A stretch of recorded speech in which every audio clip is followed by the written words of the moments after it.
Good morning. Welcome to the live stream and Ashes Rubies podcast, where we talk about life and recovery and a tiny bit more. You're excited today? Welcome to my kitchen table. Welcome to my kitchen table, where the left may be on the right and the right may be on the left. Your mom was really confused. Yeah, somebody thought that my tattoos were on my right hand. Because that's the way it shows up in the video. I was like, that's crazy talk, until I looked at the video. I'm like, man, what? You're excited today? You're going on a plane trip? It's a jet. You're going on a jet? Aren't planes jets? Like every plane that I've taken except a prop plane. This is a fighter jet. Fighter jet. And my concern, because you are an adrenaline addict, this morning in your excitement, you said, I wonder if we're going to do a loop-de-loop-de-loop. And I'm like just going in a fighter jet, making like sonic boom noises and shooting missiles out of the sky. That's not good enough. I want to do a loop. Is that what you said? A loop? Like a roll. A loop? I don't need to do not no. Not like At a roller first, coaster. I said the wrong thing. I said you might do a roll. I said the wrong thing. The roll was what I was thinking of. So you like an adrenaline situation and add more fire to it. Like you can't just go out for one or two drinks. You gotta. No, you that's gotta. not comparable. It's not the same. Maybe it is. So now that you don't have one or two drinks, does that mean you can't have any fun? Because oops, if I have fun, I might go drink. No. See, now it's not a comparison. I'm just trying to compare. That's what I'm trying to tell you. I'm trying to compare. Not a comparison. Hi, William. I don't know, but yeah. I think that we like to... Did I have a negative reaction after Wonderland? I cannot comment on that at all. I do not keep records of wrongs. There was no wrongs. We didn't even if there was, didn't even have an argument. Even if there was, I would keep no record of it. But we didn't even have an argument. But that can't be proven right now because there is no records. That was the best trip we've ever been on. Like we did not even have a tiff. What's the lowest form of fighting? The lowest form of disagreement between two people? Being annoyed at the other person, being... Tiff? Like word-wise, like a blowout. Yeah. You don't want to have a blowout. An all-out brawl, disagreement. And then even like the silent treatment. We can't do that. Neither of us are capable of giving the silent treatment. No, especially me. I try. Sometimes I'm not going to talk to her. Like there is nothing to even say to this woman. We are not capable. And then I always find something to say after about like 30 seconds. We are not capable of the silent. My parent, like you know how parents do that in the car. I was excited. Like I didn't have a real off button too much, and they would say like, "Okay, who can be the quietest the longest?" It's a game. Do you think I ever won? Never. I don't remember ever winning, but I was very competitive, so I probably was like taping my mouth shut or something. I think that a tiff, if you have a tiff with your spouse or your partner or your child, a tiff is milder than a spat.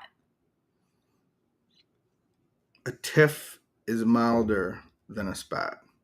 Are you going to start reading? Go ahead. Okay. Let's just read. That's not the date. Is that the date? It's August the 19th. Wow. It's almost your birthday. Happy pre-birthday. You have planned you can just say happy birthday weekend. Happy birthday weekend. Thanks. But your birthday is on Monday. All right. My attitude toward another.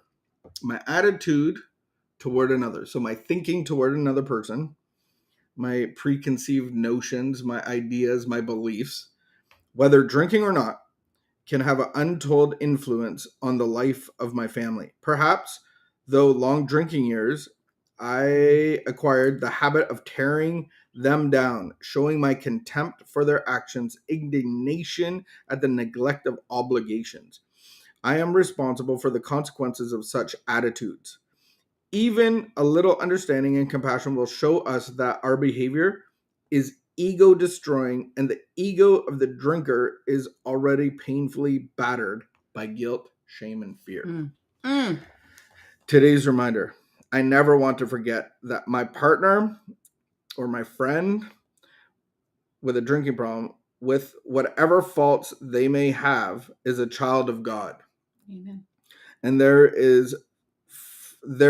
therefore entitled to my respect and consideration.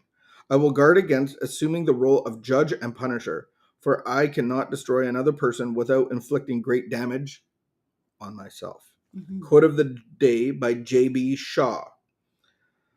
It is easy, terribly easy, to shake a man's faith in himself. To take advantage of that to break a man's spirit is the devil's work. Ooh, ow, ow. So when we look at people and harbor resentments and try to put them down and teach them a lesson and turn the knife of guilt and shame that they already have, it's the devil's work. It is. The devil's work. The devil's work. That's scary. Do I want to partner with the devil? No. Do you want to partner with Satan today?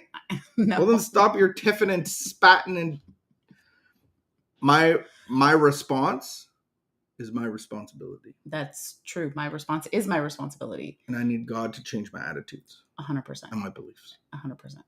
I need God to help me zip my mouth when there's nothing that I need to say. God can be duct tape. My friend has a good reminder about the hula hoop. She's like, is this my hula hoop? Like, don't get in somebody else's hula hoop. There's no room for you in there. So that's the devil's work. Work on your own hula hooping. And then her friend gave her a little hula hoop. I was like, that is a very small hula hoop. That's an arm hula hoop. Would I fit? No, I wouldn't even That'd be fit. my finger hula hoop. I got to stay in my lane. And let the consequences fall upon the person that is... I mean, it's frustrating because consequences fall on everybody, right? Mm-hmm. So, I mean, the whole family is affected, whether, or even, relationships are affected. So whether it's a friend or a spouse or a child or a partner, everybody's affected, but we're not affected in the same way. And it doesn't mean that I have to pretend that I'm not affected. Mm-hmm. Like, it doesn't mean that I have to just suck it up and pretend everything's okay and sweep everything under the rug. But am I willing to consider that a lot of these responses and behaviors that I've had do have a negative influence? Like, there was a ton of stuff that I did in my life in response to what other people's, I would have said it was in response to other people's actions, but then those behaviors of mine actually became just a part of how I acted.